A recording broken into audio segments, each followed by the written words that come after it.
Hello, everyone. Good afternoon. Well, it's a pleasure to be here. And I won't be alone in this talk. I have some very special guests. But before anything, I would like to thank every one of you for being here for a whole day. And I know this program has been so interesting and varied. And the purpose is to bring even more variety for you. But we are still going to continue in the theme of coffee. Who doesn't like a cup of coffee after lunch? Okay, so for this roundtable, the theme will be the learning barista, creating the perfect blend of teaching, learning, and assessment. So I would like to say hello to everyone who's also watching us from the comfort of their homes, right? I am Alberto. I am a Senior Assessment Services Manager for Cambridge, Brazil. And I have some special guests here to introduce to you. Well, if we consider geographical distances, we're going to start from the person who is farthest to us to the person who is closest to us. So we have Silvana Richardson, who will be with us on screen. Silvana is speaking to us directly from Cambridge. So, hello, Silvana. Silvana is the head of education for Bell Schools in the UK. She's Argentinian, but she's based in Cambridge. She's been there for many years. And Silvana is also a strategic education advisor of Bell Foundation. And she's also a member of the Equals Board of Trustees. So, hello, Silvana. Together, considering geographical distances, we have Pablo Toledo, whom you met this morning. So, Pablo, please come on stage. Pablo, as you learned today, is based in Buenos Aires. But he works for Latin America, and he has worked in several countries, and he is a Senior Assessment Services Manager for the Southern Cone and Andes. Hello, Pablo. Hello, and hello to Silvana. It's not just that we come from the same country, we come from the same neighborhood in the same city. So, bienvenidos. Vamos Barracas. And now the person who's closest to us, Lucas Rigonato. Lucas Rigonato is an academic coordinator at Escola Morumbi, Moema. And Escola Morumbi is a Cambridge exam preparation center. Lucas is based in São Paulo, but he comes from Goiânia, where Brastiço is happening right now. And Lucas is also a PhD student in applied linguistics at Universidade de São Paulo, USP. So, Lucas, welcome. Thank you, Bem-vindo. Thank you, Pablo, and thank you, Silvana. It's a pleasure to be here with you, everyone. So, everyone, just to have an easier start, I would like to share some images with you. Because when you talk about assessment, this is what assessment looks like for many teachers.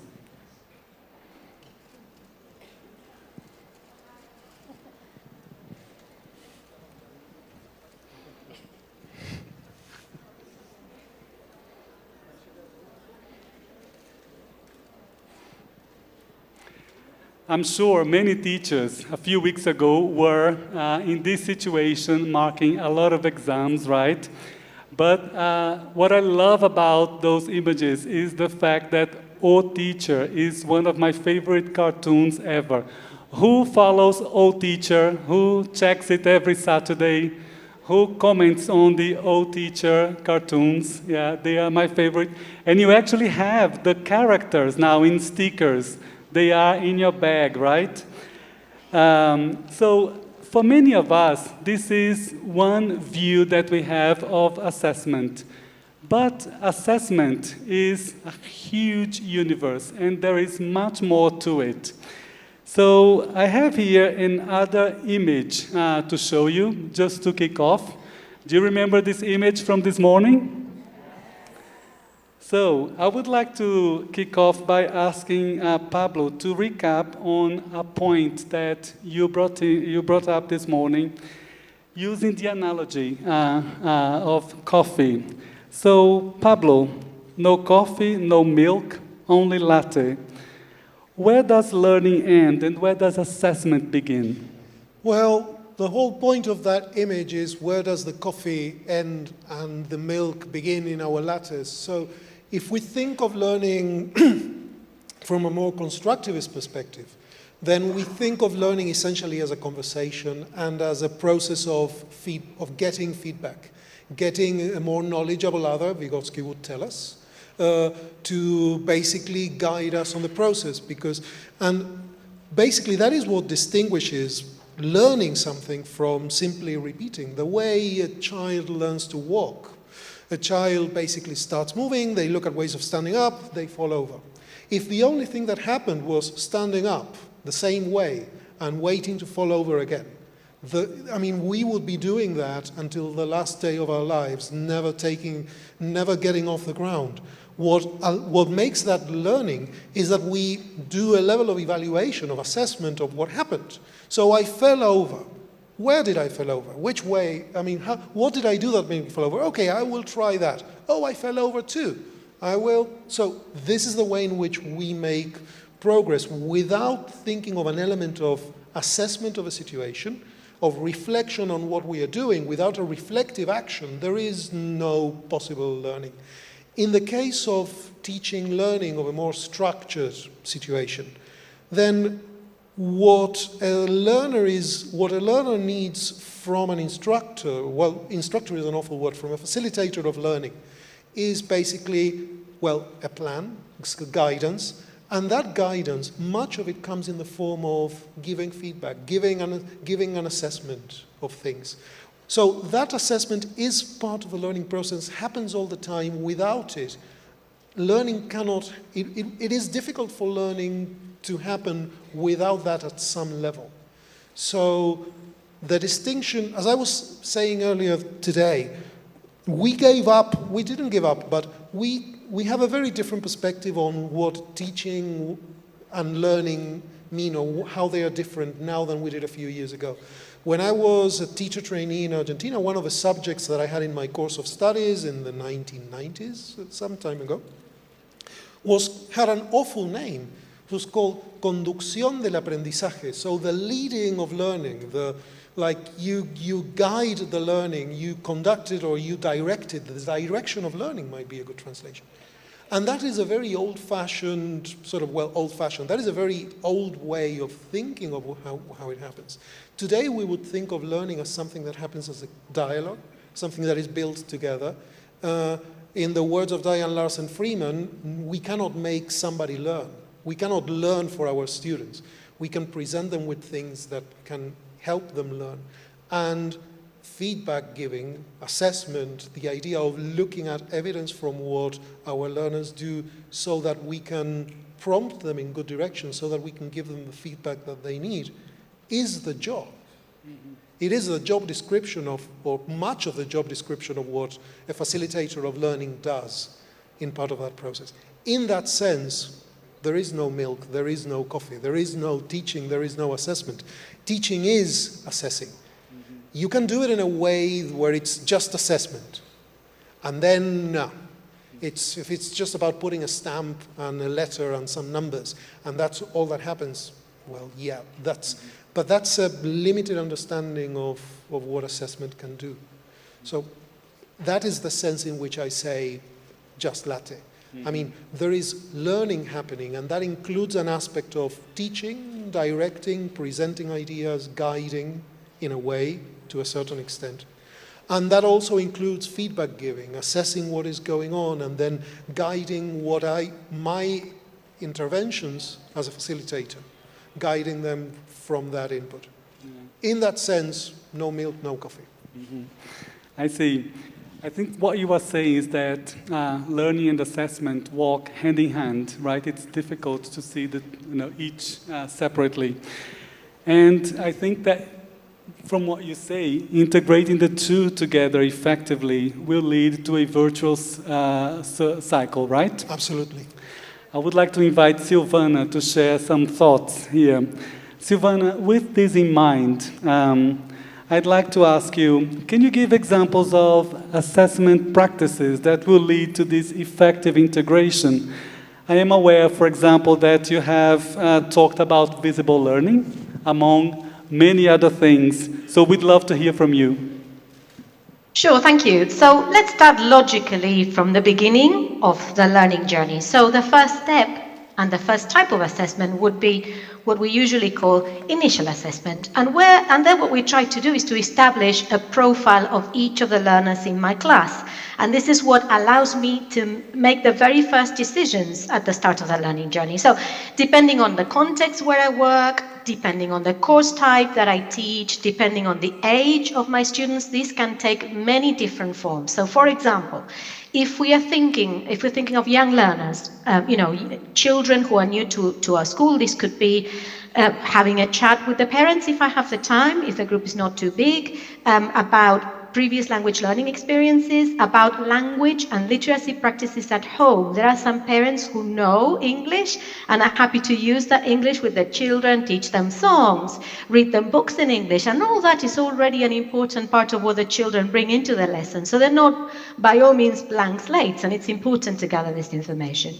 Another thing that I might want to think about and make sure that I know is whether they might have any special educational needs that might impact their future learning in my class, so that I can put in place any support that the students might need to ensure that they learn effectively.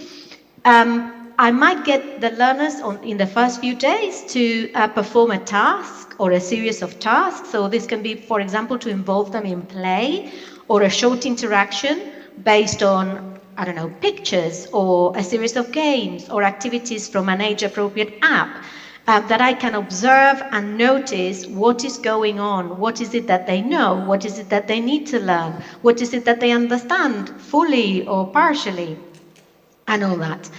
For teenagers or for adults, initial assessment could be, for example, again, an age-appropriate and content-relevant computer-adapted test, and that very quickly allows me to see, at least gives me some information about the use of English, maybe reading, maybe listening, depending on the computer-adapted test. But also I can supplement by giving them the first few days a writing task, a speaking task, that allows me to get more information about their current, how well they do this, their current level of proficiency in English and their competencies. It could be a mediation task as well, if that is appropriate and part of what I do in my curriculum. Whatever the age, whatever the level, whatever the context, it's really important to establish an initial profile of the learner. And this, especially if this is done not by me, the teacher, but by somebody else in the school, it's really important that I get that information. Sometimes it's the director of the studies or the head teacher who does this. So it's really important that we get this information the first few days. So this is the first, if you like, instance of assessment that feeds into my teaching and allows me to make decisions about what my learners need and how I'm going to teach them, what I'm going to teach them, and how I'm going to teach them. More importantly, this allows me to adapt my teaching to meet the specific needs of the learners. This is what sometimes is known as differentiation, although we're using this term less and less in the UK. For example, does this learner need more stretch and more challenge? What extension tasks or more complex activities can I introduce for this group of learners? Do these other learners need more scaffolding and more support? So do I need to give them extra help here and there to make sure that they can do what it is that I'm trying to help them learn? So then comes the usual business of teaching and learning in the class, right? Now, what matters here is that as I teach and as my students learn, I'm constantly assessing. And in order for me to constantly assess, I really do need to give myself the time and the space to really, really watch my students at work. when they're writing, even copying down from the board, I can get information about whether they're spelling okay, whether there might be some problems with dyslexia, lots of information I can gather from them copying from the from the board, for example. Any tasks, any speaking tasks, any exercises, anything is a source of feedback for me. So rather than start writing things on the board or look at my plan, what is it that I need to do next, or hand out stuff, watch, be close to the learners, be very near to where the learning is actually happening. Now, to make my observations more focused, one thing that I really like is to use grids. Grids to make sure that I focus on different language aspects and different students. So to go back to the example that Pablo gave you today of telling a story, learning about telling a story. So one day, I can have a column on my grid where I have relative pronouns, and I focus on 5 students in my class and how they're using relative pronouns while they're working in pairs or in small groups or while they're doing some written work. In the next activity that I give them and that I set, I will observe another 5. And tomorrow or the following day, I can focus on how they're using vocabulary around telling stories. So things like setting, plot, etc. As they're talking about their favorite stories in pairs and in small groups. So if I have a little grid of all the things that I have taught, that it's important that my learners learn, that I set out to teach them so that they learn, and then I use that to observe, notice, and take notes. So relative pronouns here, Joao, Paulo, and then I write a few notes on each. And I don't have to go crazy and look at the 30 at the same time, 5 at a time. You've got plenty of activities. I will have a much finer and granular understanding of where they are at this moment. And as I said, I can use all this information to make further teaching decisions. So for example, after noticing that my students, quite a few of them, are not using defining and non-defining relative clauses correctly or very accurately, I decide that instead of moving on to the next teaching point that I had in mind and I had planned, I need to stay with those relative clauses a bit longer, and I need to understand better what the issues actually are so that I can help my students improve. So is it that they don't understand the difference conceptually, or is it that they do understand it in principle, but they are having a bit of difficulty applying what they know about relative clauses? So depending on that, so if I think it's about understanding, I might want to give them a quiz with the rules for them to complete or to answer questions about, maybe on Mentimeter, maybe online, and that will give me a better understanding whether they are understanding, partially understanding, or not understanding. If I decide that it's a matter of practice, then I can give them a different context, I can give them more practice. So it's so important to get feedback on how the students are performing to inform my next step. So this is just an example of how assessment and learning are married up. These practices during the first few weeks of my class are called diagnostic assessment, but we can do this throughout, ongoing. And this is formative assessment. Every lesson is an opportunity for formative assessment. Every single activity that I give the students, every time my students open their mouths is an opportunity to gather information and to know where they are, how well they're doing, what progress they're making, what issues they have. And at the end of a unit, I may decide, for example, to assess the learning and progress achieved. So for example, I might ask the students to complete a final task that integrates all that has been learned in that unit. So going back to the example of telling a story, the students I could tell the students to record themselves telling a story and upload the recording for assessment according to success criteria. Really important. Lots of evidence that success criteria help the students learn more deeply. So success criteria here could be something along the lines of, and this can be, I set them, or I negotiate them with the students, we agree with them, on those criteria together. So for example, I can use, or my story has a beginning, a development, and an end. I can use narrative tenses accurately to set the scene, to describe a sequence of events or actions. I can use time expressions to sequence those events. I can use, I mean, whatever you want to focus on. But it's clear to the students what they're going to be assessed against. They can self-assess. They can peer assess against the success criteria and give feedback to each other. And then as a teacher, I can use the very same success criteria to give them feedback on their learning. I may also decide to give them a little test, you know, a short test in which I can see whether they're using specific features like narrative tenses or vocabulary. But the important thing is that this summative assessment I can then use formatively. So to give my students feedback, but also to give myself feedback about whether I'm ready to move on, they are ready to move on or not. An example of this, if I have the chance to meet shortly with every learner, say fortnightly, I know that in some cases this is possible, in others less so, but we can go through the results of the assessment together, and I can ask the learner to identify what they need more practice with, and then we can set some targets together, and we can set some activities for further self-study or practice that's more personalized for each individual learner. For example, using online material. So I hope I have given you a clear example of how teaching, learning, and assessment are fully integrated within a unit. Fantastic, Silvana, thank you. So if I could say, if I could just summarize what you said, in a nutshell, you mentioned lots of practices, but I would highlight, for example, establishing a profile of your learners, which you said at the very beginning, offering a variety of ways of checking that learners can use the language, produce language, so that teachers can observe learners at work, right?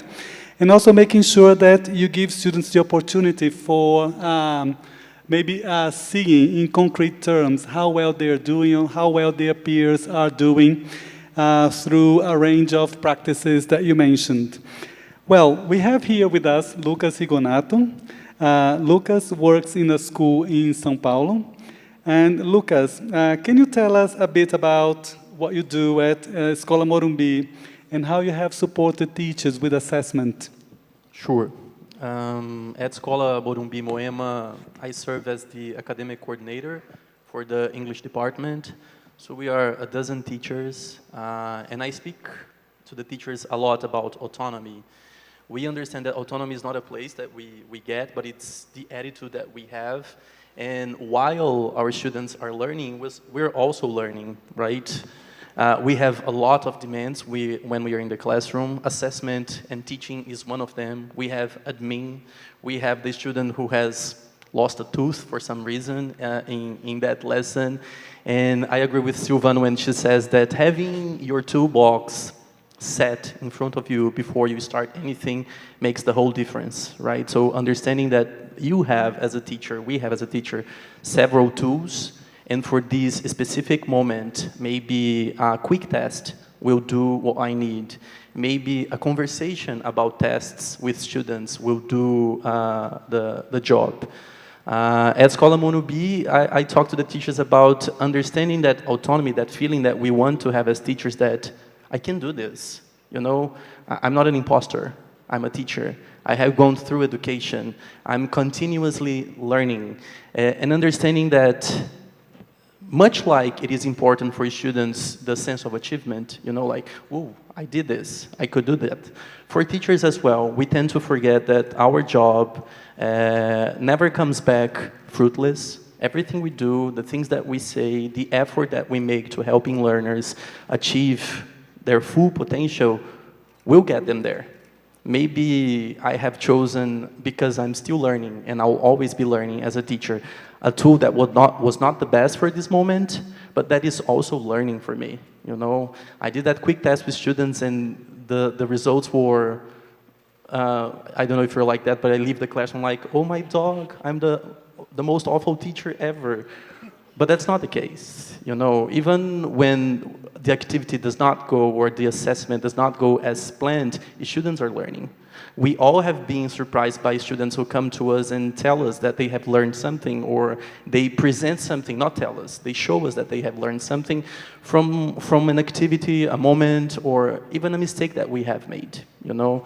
So what is it that we need to learn? about this tool to help students achieve their potential. I was reading here, it's step by step.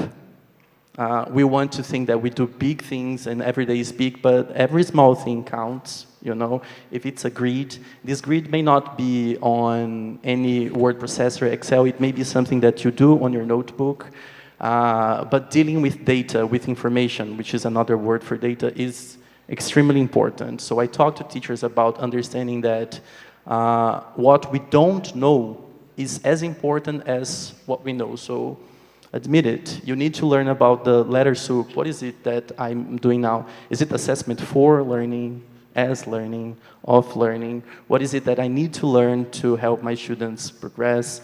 And as Paulo Freire would say, when students learn, teachers also learn. If you reflect, if you observe, if you are serious and professional about what you do. Yes. Thanks, Lucas. This is so fascinating, really. One thing about assessment, like this morning, Pablo mentioned competencies. I think learning to assess is also a series of competencies that we teachers need to learn, we need to develop. And still talking about competencies, I would like to go back to Pablo's session this morning because he brought a very important quote. But I would like Silvana to comment on this quote by Tim McNamara. And the quote reads, "Assessment is a process of observing evidence from performance and interpreting it, so we can reach conclusions and make decisions." Observing evidence is about something that you can see. Silvana, how can this evidence be made visible for teachers, but also for learners themselves? A great question, actually. There are many, many different strategies for making learning visible and clear to me as a teacher, but also to my learners. Some actually involve a little bit of thinking, preparation, some materials, but a lot of them are just techniques that we can all learn, we can experiment with, and we can take them with us wherever we go. Now, the first fundamental step, and I would say the first strategy here, is what not to do, or to move away from what is known as undirected questioning. So when I ask a question of the whole class, as if it, to the ether, if you like, to the air, and what happens is normally that there might be either hands up or people shouting, shouting out answers. Now, this is not good learning and not good evidence of learning. Why? What I see as a teacher is the strongest and the fastest learners always answering. So I get evidence from the 2 or 3 fastest, cleverest, most confident learners, and I know nothing about the remaining 22 students. There is also evidence from research.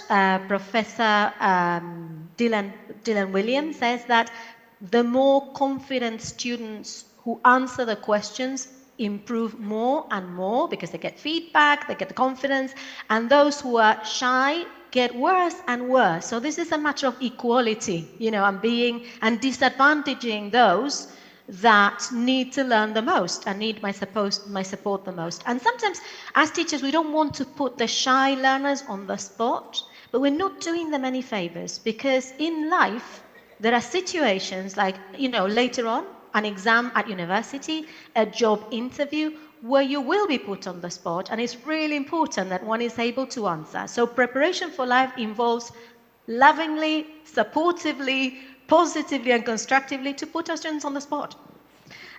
So, as I said, move away from undirected questioning. The other thing that we should be moving away to improve that visibility of learning and to get more evidence of learning is what we call ask. So teacher asks, this is very frequent, it happens all the time. 1 or 2, the speedy, the brilliant learners answer, and then I rubber stamp the answer. Fine, move on. So ask, answer, rubber stamp, move on. Why? Because the minute I go, yes, I close all the other possibilities for other students to also answer or to say what they think or to agree or disagree or to ask a question. So it's really important. It's trickier when you've got a large class just to keep silent. Or ask a question. What do you think? And do you agree with what I've said? Keep the ball rolling, because the more I can keep the ball rolling, the more evidence I get from more students. So what else could I be doing? Another strategy would be a very famous one. Think, pair, share. So I ask the students to work on a task, or I give them a question. I give them, everybody, time to think. Some students are quick, some students need more time. That doesn't mean they're weaker. There are deep thinkers sometimes that need more time to hear their own thoughts before everybody else starts shouting the right answer. And then work in pairs. The working in pairs means that I can, before being put on the spot, I have the possibility to check with my mate, with my classmate, do I get it right? Do we agree? So an opportunity to rehearse before rehearsal in front of all my mates. Really useful. Another one is mini whiteboards.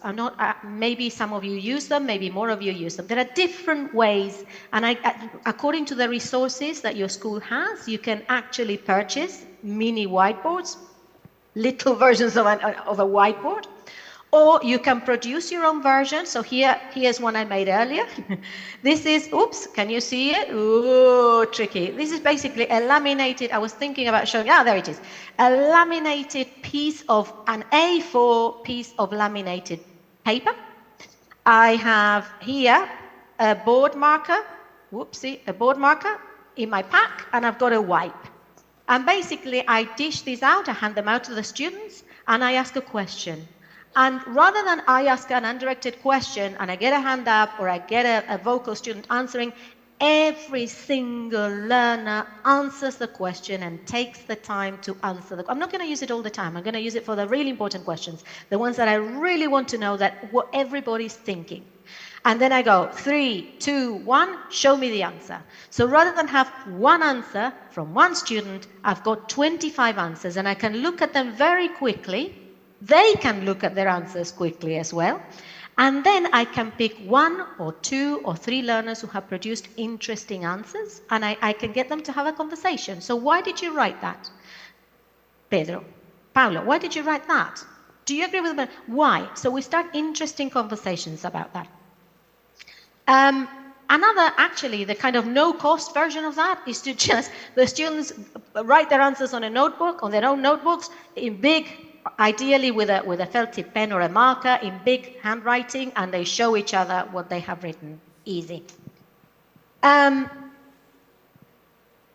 other technique that I suggest is, that's got to do with moving away from undirected questioning, is nomination.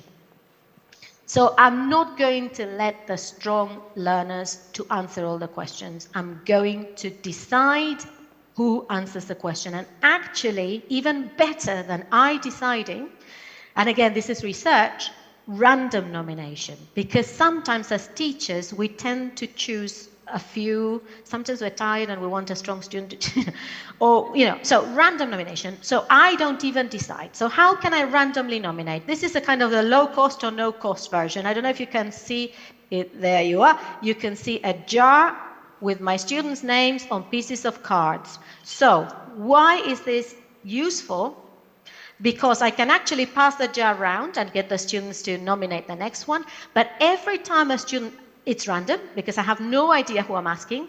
But also every time I pick a student, it goes back to the jar. What that means is that it's not because they've answered the question that I'm not going to ask them again. They can be, they can be chosen again to ask. So it really keeps them on their toes, and it means that they have to keep engaged and paying attention. There are online versions of that. Just if you don't, just Google random nominators or random pickers, and you can use very fun ones for children. But really, really important. Traffic lights, another strategy. You tell me when to stop, Alberto, because I've got quite a few. So, is that okay? Can I go on? Please go on, because I really like traffic light, but then we're going to ask Lucas and Pablo a few more questions too. Sure. Okay, so traffic lights, again, 3 pieces of paper, green, red, amber, or actually, if you don't want this, 3 columns on student's notebook. Red means I don't know, I don't remember. Amber means I might need to review this, I might need to practice this a bit more, I'm not quite sure. And green, no problem, I know this. And I can use this for anything. Going back to Pablo's example, vocabulary on telling stories. So I get the students to either for homework, write the vocabulary, which allows them to review it, and bring strips of paper with that, or at the start of the lesson, quickly, look back at your vocabulary list, let's get strips of paper out, and then classify them into green, amber, red. And that gives me a very good, this is self-perception. That doesn't mean that they know what they say they know. This is what they think. I can then check and ask more questions. I've got more techniques, but I don't want to bore you with or spend forever. So over to you. You would never bore us. I'm sure you would all appreciate even more ideas coming from you, Silvana. Thank you so much. The reason why I like traffic lights so much is that when students use traffic light, it's the perception that they have of themselves rather than our own perceptions as teachers. So I think it's something that helps the students to see learning or their own learning by themselves. This is why I like traffic lights so much, and that was an inspiration that somehow got Pablo and I to put together, especially Pablo, a formative assessment toolkit. You can come to us afterwards for more information. It's available for free, and traffic light is in there by all means. So, Silvana, thank you so much, but please stay here, right? With all those fascinating ideas, I have a piece of advice, coming from the classroom myself. Be consistent with your assessment practices. I love all the ideas, and I believe in all the ideas that Silvana shared with us, but don't keep trying one idea a day. Make sure that you choose an idea, experiment with it, and be consistent, because your learners need to learn those competencies as well. So make sure you choose one and start practicing and endure a little bit with the technique, right? Well, Pablo, one question for you. With all this discussion about assessment, we ourselves and the 3 of us, because Lucas in Escola Morumbi also works with the Cambridge exams as a prep center. Can summative assessments like the Cambridge exams also evidence performance that is observable? And how can those summative assessments serve a formative purpose? Well, that was my cliffhanger for 2025. I was hoping to get an invitation for next year, but you're closing that. We don't know about that. So, okay, I'm going to have to earn this the hard way then. The secret to assessment is basically what you do with it. Depending on how we're doing for time, my favorite example of that comes from the oldest record of language assessment I'm familiar with, and that's in the Bible. So, for those of you who remember the book of Judges, somewhere around chapter 6, there is the story of Shibboleth and Shibboleth. So there was this war, somebody won, somebody lost, doesn't matter. Then the winners said, okay, we've got this bunch of people, we don't know who are on our side and who were on their side. They're just people from neighboring places. Okay, somebody came up with a brilliant language assessment solution to that, which is, there is this word, Shibboleth, which the people on this side pronounced Shibboleth, the people on that side pronounced Shibboleth. So they basically said, we're going to line these people up, we're going to ask them to, okay, pronounce the word, and then, how do you say it? So far, a brilliant, amazing assessment solution. It's quick, it's practical, it is simple, it is effective enough, it does the job, it is based on observable features from language, it's brilliant. Whichever linguist came up with that in ancient Samaria or wherever was brilliant. The only problem is that if you fail the test, they killed you, and the Bible says they killed 30,000 people on that day. So the problem with assessment is what you do with the results, or what determines assessment is what you do with the results. Now, a Cambridge English qualification is basically screaming at you, I am summative assessment, I am going to give you a final summative result that is going to look up a number of things and summarize them into discrete scores for X, Y, Z. So it's going to be numbers, it's going to be letters, and that's about that. Like I said in the session earlier this morning, the only thing you do could be an award ceremony session, or maybe you don't even do that. However, if you do a handover meeting where you taught the course last year, I am picking up the course this year. So when the results are in, school hasn't started yet, we sit down together in a kind of handover session. You tell me about the group, but then you give me the portfolio of information that you got from your assessment throughout the year. And then we look at the results of the Cambridge qualification that they took in December. And we break it down by were the scores better than I expected or not, who did well but I thought wouldn't do as well, who I know is better than this, which is the strongest skill, which are the areas of development. I can be feeding all of that information back into my planning for this year. And then I can be having conversations with the individual learners, like, I know from your portfolio of work that, okay, you were really good, you were really strong in writing, however, in the day of the exam, your performance was not as strong as we might have expected. What do you think happened? How can we help you with that? And these areas were really strong. How can we build on those? And then if you're the coordinator in a school, we are doing really well at the B1s for speaking because they do really well in results. That is kind of dropping when they get to the level of B2. And I see that in the same group going from one to the other, and that is consistent. What are the teachers in one level doing right? What are the teachers in the other level doing that they could be learning? Maybe I do some action research project. Maybe the teachers that are getting outstanding results in some areas in my school become mentors or facilitators and share their good practices. Maybe if there are areas where we feel we could be improving, we could do a joint project of teachers saying, okay, we're going to focus on how we work with reading because we are not where we would like to be. And this is indicating that there is something we are missing. As Silvana was saying, one of the functions of assessment is basically getting you out of your prejudice, getting you out of that quick assumption that you get when you look at a situation, you look at something and you say, this is what's happening. The biggest lesson, one of the biggest lessons I ever learned from Silvana, ever, and I've learned a lot, is that the thing that every teacher needs to do is count to 10, 15, 20, or 30. So that the teacher is pouncing, asking and pouncing on the answer. So I ask, nobody answers in 3 seconds, I jump on it and I give it out. Or as Silvana was saying just now, somebody answers gives me the right answer, yes, I close the subject, move on to the next. But so having this evidence, using assessment as that evidence, is the thing that can wake me up from that attitude because I think they're here, but wait, this is actually, if I stop and look at the results, if I stop and think, this is telling me that things are more here than there.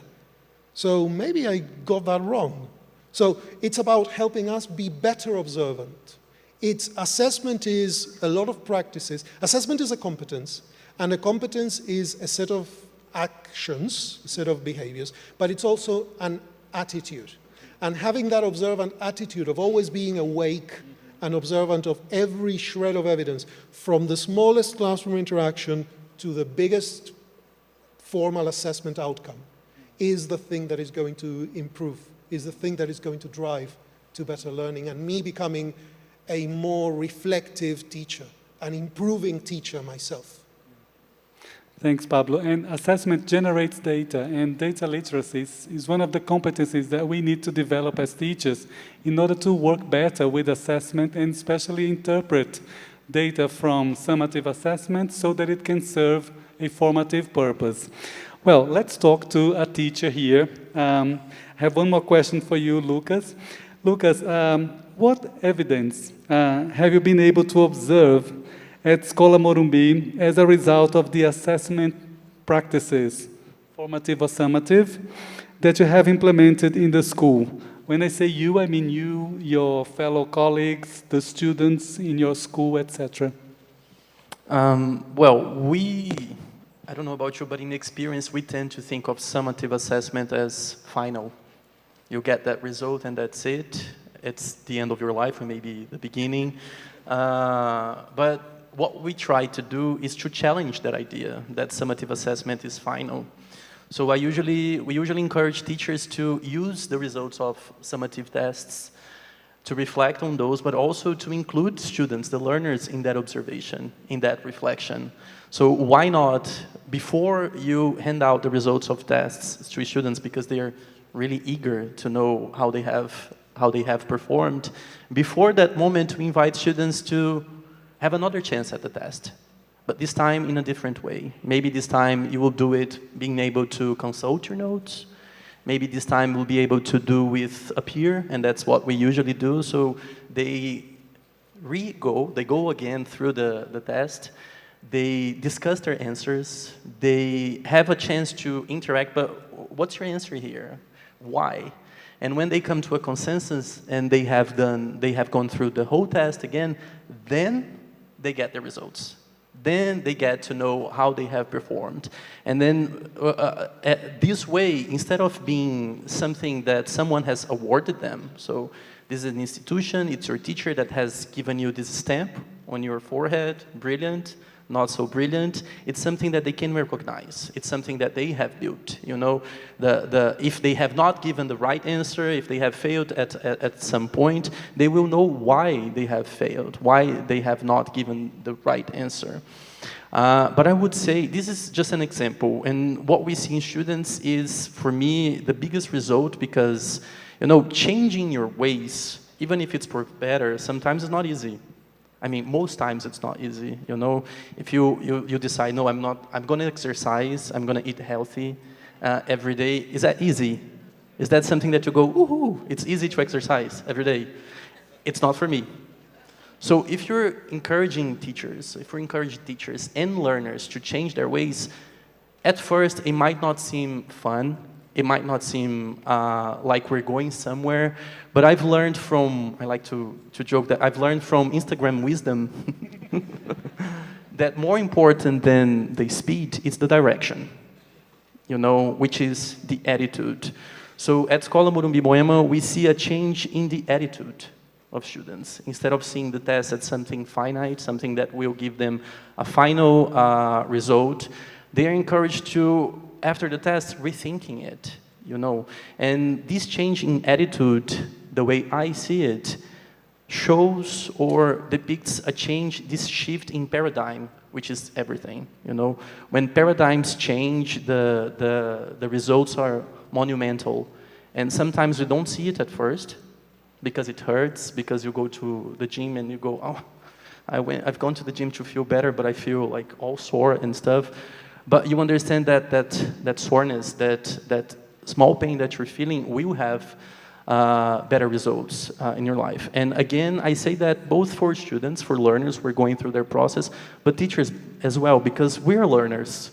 We're talking all the time about lifelong learning, and I mentioned autonomy as it's not a place that we arrive at, but it's a direction that we go, understanding that changing your ways, instead of just replicating what we've learned as learners our whole life, it's what makes the whole difference, you know, being observant, reflective, using the information that you have gathered through grids, through just looking at them, and this way, building this type of education in which assessment is inseparable from teaching and learning. It's this virtual cycle that if you get hands in there, it doesn't mean that it will be fun, yay. It's a lot of work. It's a competency.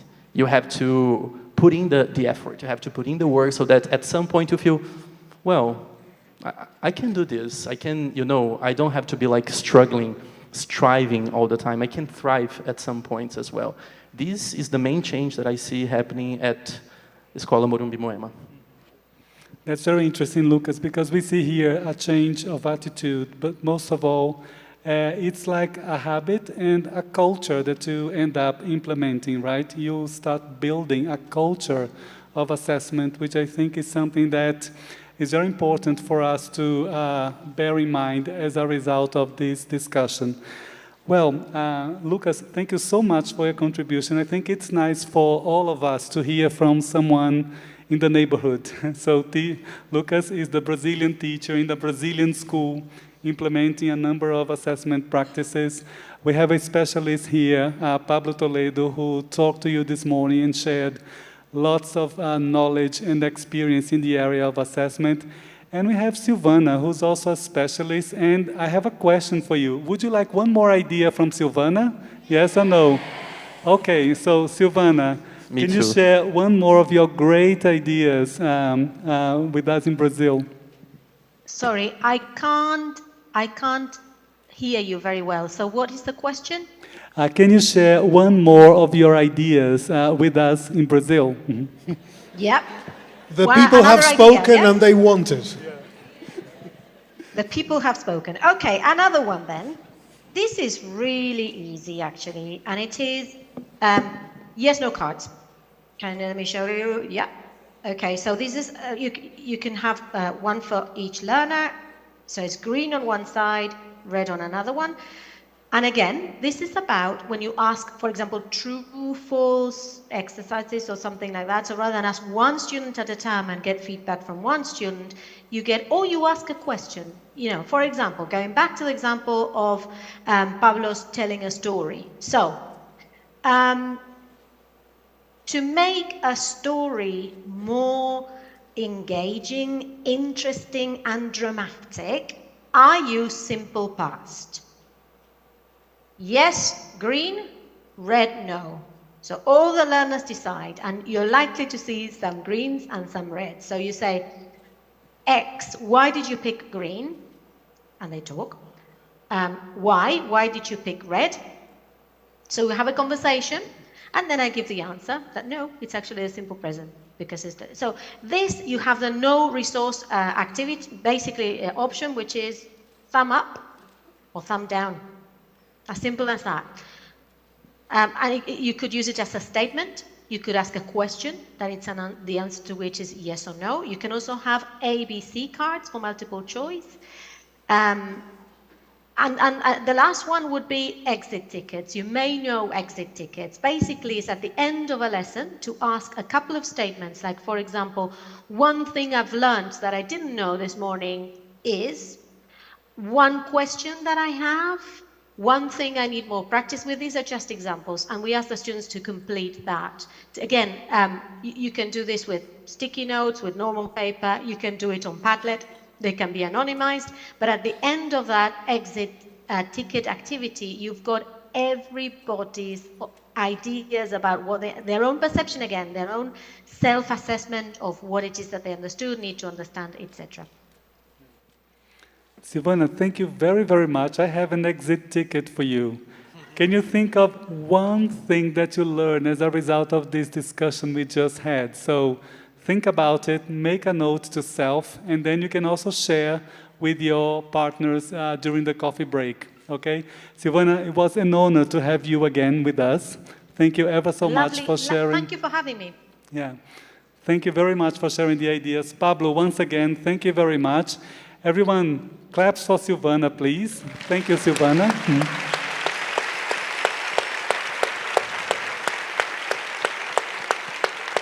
Any clap for Pablo?